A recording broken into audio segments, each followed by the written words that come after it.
दोस्तों सत श्री अकाल, राधे राधे।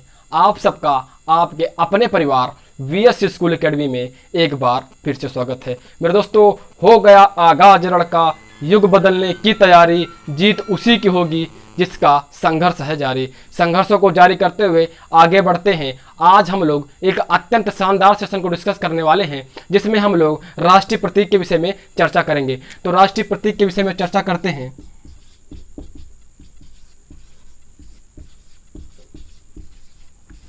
सबसे पहले बात करते हैं राष्ट्रीय ध्वज की।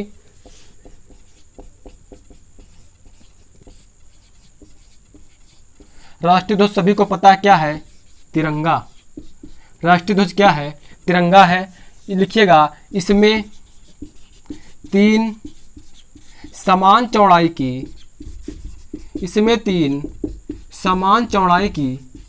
36 पट्टियां होती हैं। 36 पट्टियां होती हैं। सबसे ऊपर का रंग कौन सा होता है? केसरिया रंग सबसे ऊपर होता है। ठीक। बीच में कौन सा, मध्य में कौन होता है? सफ़ेद होता है। तथा सबसे लास्ट में कौन सा रंग होता है? हरा रंग होता है। यह रंग मेरे दोस्तों, जो केसरिया रंग होता है, यह रंग शक्ति को दर्शाता है। जो सफ़ेद रंग होता है, यह शांति को दर्शाता है। किसको? शांति को दर्शाता है। आगे बात की जाए, जो हमारा हरा रंग होता है, यह समृद्धि को दर्शाता है। किसको? समृद्धि को दर्शाता है। इसमें क्या होता है? जो ये सफ़ेद रंग होता है, इसमें एक चक्र होता है। किसमें? सफ़ेद रंग की जो 36 पट्टी होती है, इसमें एक चक्र होता है। मध्यस्थ में एक चक्र होता है, बीचों बीच में एक चक्र होता है, जिसमें 24 तीलियां होती हैं। कितनी? 24 तीलियां होती हैं। यह 24 तीलियां 24 घंटों को दर्शाती हैं। जो ये चक्र होता है, इसमें 24 तीलियां होती हैं। ठीक है, इसमें 24 तीलियां होती हैं। जो ये चक्र होता है, इसका रंग कैसा होता है?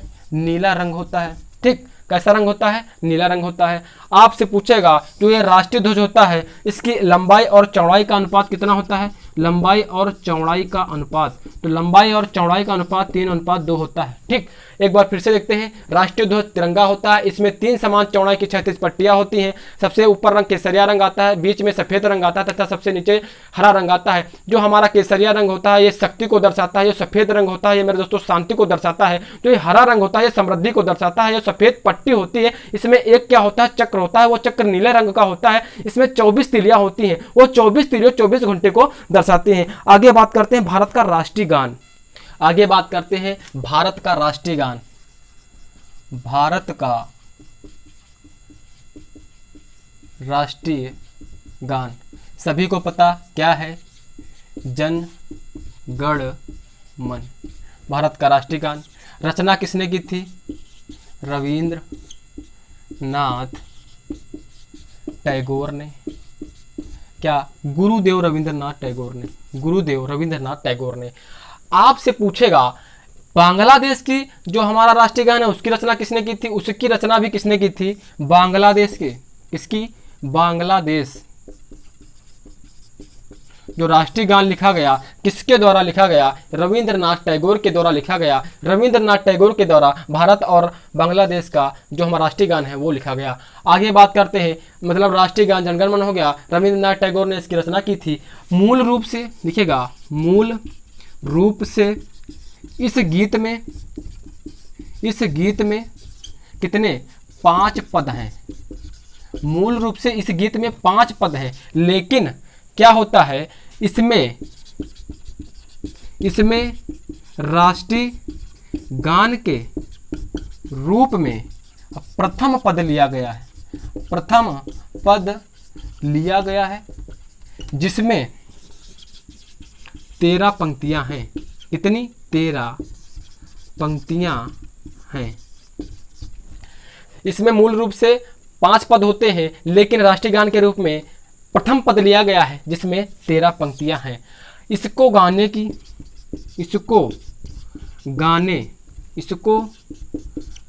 की अवधि जो होती है, वह होती है 52 सेकंड। कितने? 52 सेकंड होती है। इसको जो गाने की अवधि होती है वो 52 सेकंड होती है। यह जो गीत है यह सर्वप्रथम भारतीय राष्ट्रीय कांग्रेस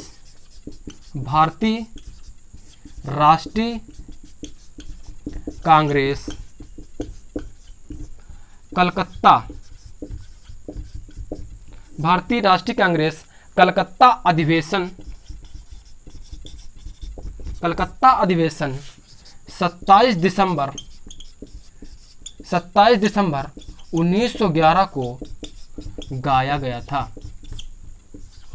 एक बार फिर से देखते हैं। भारत का राष्ट्रीय गान जनगण मन है। गुरुदेव रविंद्रनाथ टैगोर ने इसकी रचना की थी। गुरुदेव रविंद्रनाथ टैगोर ने भारत तथा बांग्लादेश के जो राष्ट्रीय गान है उसकी रचना की थी। जो ये राष्ट्रीय गान है इसकी रचना गुरुदेव रविंद्रनाथ टैगोर ने की थी और बांग्लादेश का भी रविंद्रनाथ टैगोर ने की थी। मूल रूप से इस गीत में 5 पद होते हैं, लेकिन राष्ट्रीय गान के रूप में प्रथम पद लिया गया है जिसमें 13 पंक्तियां होती हैं। यह गाने की अवधि कितनी होती है? 52 सेकंड होती है। यह गाना सर्वप्रथम कहाँ गाया गया था? भारतीय राष्ट्रीय कांग्रेस कलकत्ता अधिवेशन 1911 को 27 दिसंबर 1911 को गाया गया था। आगे बात करते हैं राष्ट्रीय गीत की। राष्ट्रीय गीत, तो राष्ट्रीय गीत क्या है? नोट करिएगा, वंदे मातरम। वंदे मातरम जो है यह क्या है? राष्ट्रीय गीत है। इसकी रचना किसने की थी? बंकिम चंद्र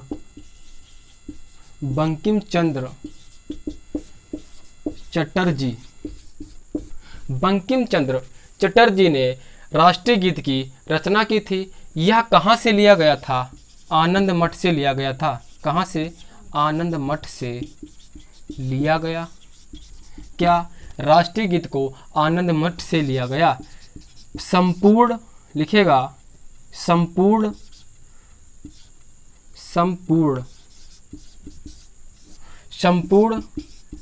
गीत में 5 पद हैं, लेकिन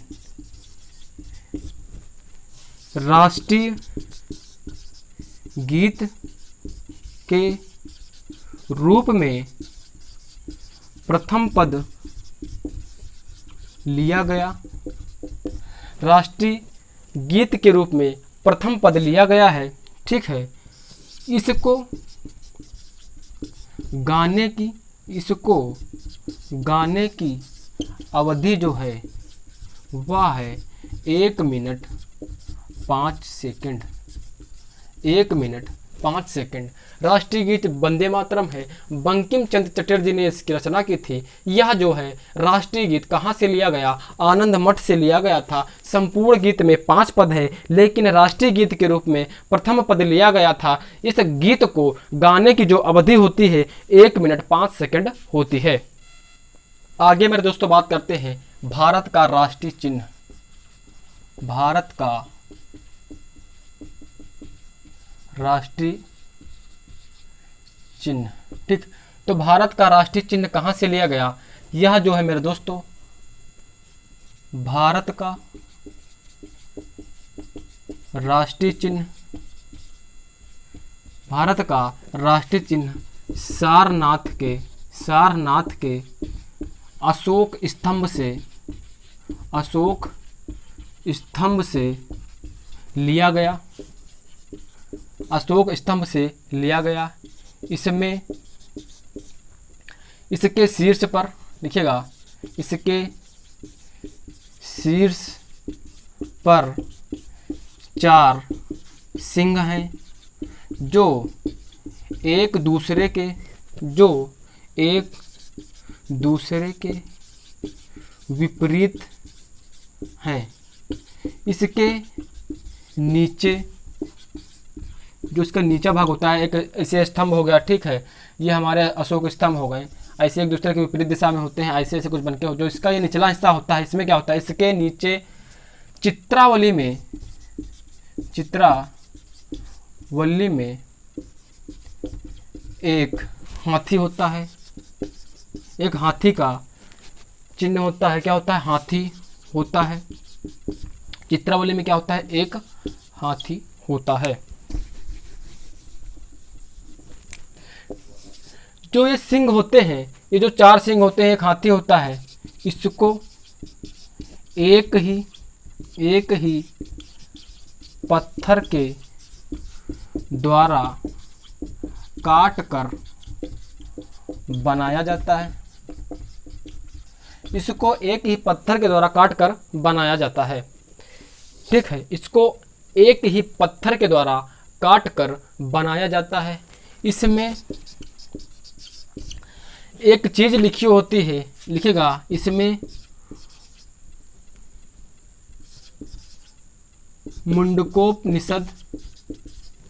मुंडकोपनिषद से लिया गया सत्यमेव जयते, सत्यमेव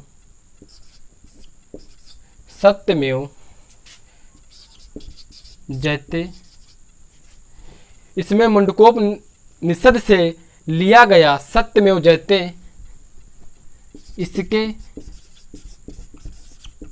निचले भाग पर लिखा हुआ होता है। ठीक है, इसके निचले भाग पर मुंडकोपनिषद से लिया गया सत्यमेव जयते लिखा होता है, जिसकी लिपि क्या है? जो सत्यमेव जयते हैं इसकी लिपि क्या है? लिखेगा लिपि देवनागरी है। क्या? देवनागरी। इसकी लिपि देवनागरी है। जो इस सत्यमेव जयते होता है, सत्यमेव जयते, इसका अर्थ होता है सत्य की ही विजय होती है। क्या? सत्य की ही विजय होती है, सत्य की ही विजय होती है। भारत का राष्ट्रीय चिन्ह अशोक स्तंभ से लिया, सारनाथ के अशोक स्तंभ से लिया गया है। इसके शीर्ष पर 4 सिंह होते हैं जो एक दूसरे के विपरीत दिशा में होते हैं। इसके एक नीचे चित्रावली होती है जिसमें हाथी का दृश्य दिखाई देता है। इसको एक पत्थर के द्वारा ही काटकर बनाया जाता है। इसमें मुंडकोपनिषद से लिया गया सत्यमेव जयते होता है, उसका अर्थ होता है सत्य की ही विजय होती है। जो ये सत्यमेव जयते होता है इसकी लिपि क्या होती है? इसकी लिपि होती है मेरे दोस्तों देवनागरी। तो मेरे दोस्तों मिलते हैं नेक्स्ट वीडियो में, तब तक के लिए सत श्री अकाल, राधे राधे।